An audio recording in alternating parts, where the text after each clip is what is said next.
Yeah. We back. We back in business, Baltimore. We down to the Super Bowl, y'all. Josh Allen. Come here, get over here, boy. Yeah.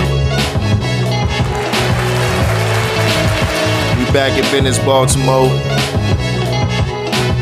This is Let's Get to It. And I'm King Sam the Powerful. The biggest hater this side of Texas. I talk reckless, y'all. For more details, check out my page. Check out my page. Let's get to it. And that's a tour with a U, cause I always got you in mind.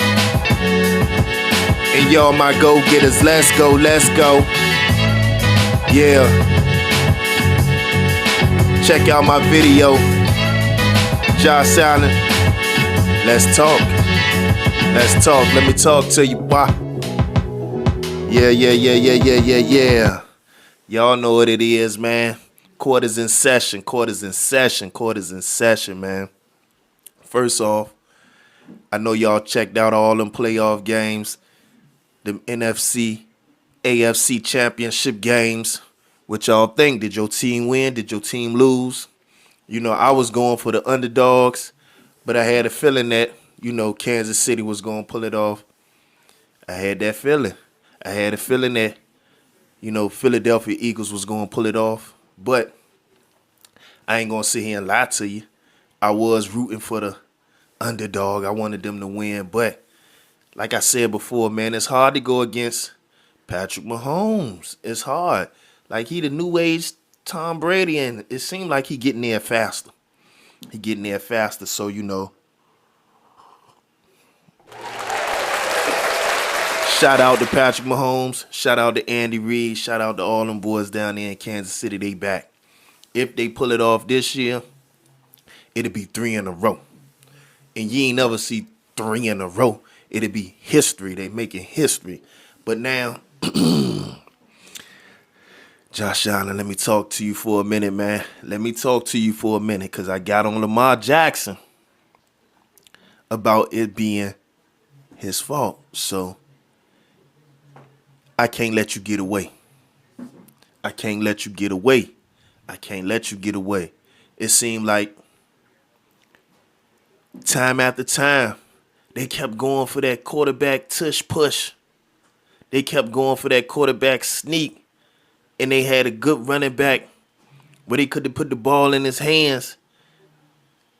But they kept going with the same play over and over again. And it was like, I think they failed on 4th and 1 about 3 times. And it's like, what was y'all thinking? Or moreover, you know what? I'm beginning to think that maybe these new age quarterbacks are being micromanaged. Maybe the offensive coordinator is not allowing them the leeway to make plays. They shortening the leash on them, because it seems like they have no autonomy on the field. And, you know, it almost seemed like they taking the ability for the playmakers to make plays. Because if you allow these players to go out there, man, it ain't no excuse. I'm going to still put the blame squarely on Josh Allen, chest, you know, that rest on your shoulders. Because, again, you the face of the league and you young, but you got to know your leverage. You got to know that you have the ability to make adjustments, make alterations. You have the ability to call an audible.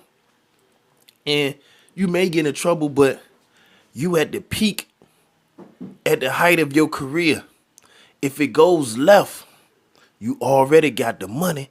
If it go left, anybody would be overjoyed to pick up one man's trash and turn it to treasure. So you have nothing to lose by making the call on the field. And that's the same thing I was saying about Lamar Jackson. You got to be the type of player to go against the grain and see your own vision through. You are the leader of that team while they're on the field. They send in the plays, but it ultimately goes through you. You are the one that has the final say.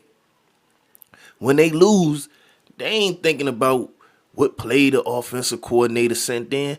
All they could see is you ain't make it happen. So sometimes you gotta be a Steve Young. Sometimes you gotta be a Joe Montana. Sometimes you gotta be a Big Ben. Sometimes you gotta be a Brett Favre, without the food stamp allegations, of course. You know, I heard he made away with a lot of money, $1 million money on that EBT, y'all. But yeah, I'm just saying, man, it seemed like these players, they ain't got what I grew up on when I was sitting there watching some of these greats take the game into their own hands when the time was upon them. They made the plays that they needed to make. And you think about somebody like Peyton Manning, all you heard, Omaha. When he was saying Omaha, that means he was changing the play. And sometimes maybe that's what it's going to take for Josh Allen and Lamar Jackson to get past it. And it's like, man, they done got stomped out. They done got stomped out by Kansas City so many times. It's like, can they even overcome? Because like if you got a fighter, you don't want them to take too many losses, because then they get punch drunk. And then they can't perform well no more. You know, they ain't no good to you no more. He get knocked upside his head so much, he get dizzy when he smell a ring. So it's like, I don't even know, man. I don't even know. It's like it might be time to, at least with Baltimore, blow that whole roster up, man. Ain't no running it back. You didn't even get to the NFC, the AFC championship. So with Baltimore, I definitely want to blow that up. But maybe it's the offensive coordinator. Maybe it's the head coach. I don't know what it is, man. But it just was a sad thing to see both of them boys go home in the fashion that they did. But once again, you might be watching history in the making. You seeing Patrick Mahomes, he come out, doing his thing. And he saying, man, I'm the one. Y'all looking at them guys, but I'm the one. So let's give it up for Patrick Mahomes. And give it up for Saquon Barkley. It looked like the Commanders was going to be up for a fight. Man, Saquon broke that first run and he opened up a can of whoop. Y'all know what I wanted to say. Whoop ash. But yeah, it's crazy. And, I was thinking about some things earlier today. And somebody asked me about the youth and why they act the way they act. And, to me, it seemed plain as day. It feel like they being exposed to way more than we did when I was younger. Some of this stuff that I see on TV, some of the music that I listen to is very graphic, pornographic, violent, and it seems like there's a corporate engine behind all this stuff that's supercharging the youth to feel a certain way and make them more susceptible to sale pitches. They don't advertise in the form that they used to. It's like subtle suggestions, almost like hypnosis, and they kind of keep you in a depressed state and keep you like craving a fictitious lifestyle that they laying out there and presenting for the world to see. And they giving innuendos like, if you got this, you could be this. Or only if you did this, you could be him or her. So, all throughout this world, you're going to have people that's going through struggles, trials, and tribulations, wishing they could make their situation a little bit better. So, that goes without saying. That's going to be there regardless of what you got, it's gonna be some turmoil in your life. It's gonna be some things you want to improve in your life. It's gonna be some things that you can't obtain that you would really like to have. That's just the way it is. That's life in a nutshell. But what I'm getting at is a lot of these business models are predatorial. They prey on the youth and they start in on them when they real young. And it's like they keying in on them, they keeping them unstable, and they making them susceptible to suggestion. And it's like from the young ages of single digits all the way till they can make a purchase, you got these companies spending multi-billions on research, on analytics to figure out how they could crack your piggy bank. And I think what happens is the youth, the people who are consumed with this are victims. They're victims because they was talking about, I want to say, is it TikTok? I think it's TikTok. And they were saying that, some of the inappropriate content should be capped on, people of a certain age. And I think it got shot down. And I was like, man, the only reason people would shoot it down is if they profit off of it, because everybody and they mama and daddy know that some of this stuff is corrosive. So, why not put some restrictions on it? But you got big companies greasing palms and funding a lot of people's campaigns. So when it comes for these votes, when it come times for these restrictions to be voted on, people calling in favor. So it's like, how can you expect our youth to be any other when they exposed to any and other? So it's like, I don't remember this type of stuff when I was a youth. And I guess the things that I experienced, like I was just thinking, like, the voices that mattered to me were my mother, my father, teachers, people of authority, my uncle, my grandfather, my grandmother. Those were the voices that were consistently in my ear. It wasn't a rapper. It wasn't an actor, because at a certain time I had to turn the TV off. So I wasn't just going to be allowed to sit there and watch TV all day. My mom would like, turn that TV off for you rot your brain. I had, it was limits and restrictions placed on how much we could participate in that. So just imagine now, a lot of our youngsters, a lot of our youth, a lot of our society, all they is getting is, a whole bunch of stuff poured into them by entities that are trying to take advantage of them, trying to manipulate how they think, and, planting seeds for the future. We didn't have all that. You constantly bombarded by Snoop Dogg, by Cardi B, by Lil Durk, or whatever face they want to put in front of you in order to sell you something.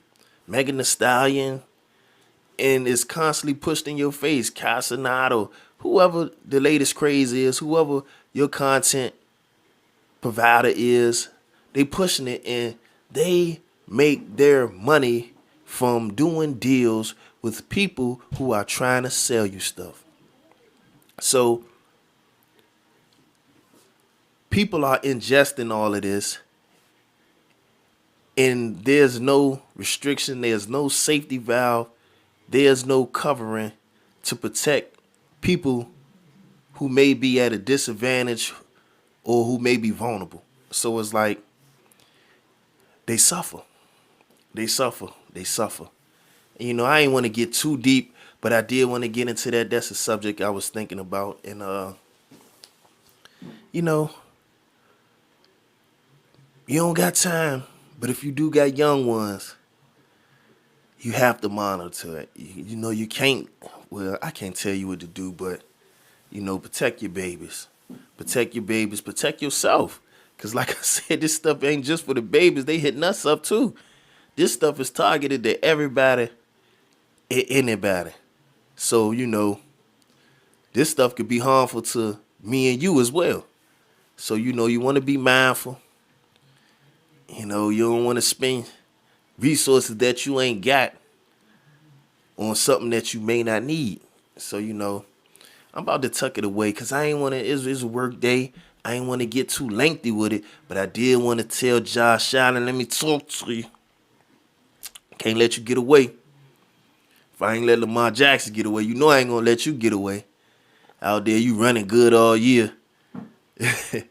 Come to the championship game, you can't even get a yard. They did have a few messed up calls. They had that one call, the first down where they spotted the ball kind of short. That was questionable. But then you had that interception / catch, and they reviewed it. And I got 2 eyes. Last time I checked, I got good vision. 20/20. The guy from Buffalo intercepted the ball. The ball touched the ground. And last time I checked, if the ball touched the ground in the player's hand, I thought that was it. I thought you was down. The rest of your body down, the ball on the ground. And after the ball touched the ground, the offensive player grabbed it and snatched it away, and they called that a catch. And I was like, whoa. But, they changed the rules so much, ain't no telling what's a catch these days. They have done that. So, hey, ain't like the Buffalo Bills ain't used to losing. I remember when I was young, man, they used to go to the Super Bowl a lot and get knocked off a lot. I shed a tear for them people one time. I'm sitting there watching the game. I got my Buffalo Bills Super Bowl hat on. It was white with the blue Buffalo Bill on the giant, and I was, ooh-wee. I'm sitting there. They lost. I ain't even know why I was crying, but tears was, my daddy like, what you crying for, boy? Ain't nothing but a football game. I was sad and heartbroken. So I know y'all Buffalo, but y'all used to the heartbreak. Y'all, it ain't like y'all ain't know it was coming. Any Buffalo Bill fan, y'all know y'all history, taking all them losses like that. But, yeah, man, it's going to be a good week. I want to give a couple shout-outs. I want to give a shout-out to Elise Pro Barbershop right there on 368 Demi Boulevard. You got Eric Davis in there. You got Mook in there. You got Ray. And you got Connie in there. Get yourself situated. Go in there and get yourself situated, man. It's like home away from home. I want to give another shout out to Mario Button Boulevard. Y'all know what it is, man. He do the brand consulting, and he just an all-around maverick. Y'all check him out here on Facebook and YouTube. I got another shout out for y'all. Sunrise Kitchen, Bath, and Closets. They got 3 locations. One in Hampton, one in Chesapeake, and one in Virginia Beach. They making the process of remodeling simple. No matter what your needs are, you get in touch with them, and they'll make your dreams come true. So, I don't want to hold you too long. I just wanted to give you a little bit of strong content. So, let me take us up out of here. And let me know what y'all thinking about the Super Bowl game coming up. Who you like? I don't know who gonna win. I'm leaning more towards Kansas City. The reason why, if you bet against him, what has he done the last 2 Super Bowls? Even when he ain't had nothing, he was hurt. He still came up and performed. He showed out. In the last 5 Super Bowls, I think he won. He been there, the last 5, he been there 4 times. I think he won 3. So, try not to hurt yourself. Try not to hurt yourself. Let me see what I got going on now. Yeah. Y'all hear it. I had a good day today, y'all. Hump day. hump day. And court is adjourned. My case is closed. I just want to look you in your eye. And to all my go-getters, I want to say, let's go, let's go, let's go. I'm on the grind, y'all. Y'all see what's going on. I got this emergency. This weather's so up and down, boy. Protect yourself. And y'all, I'm about out of here, y'all.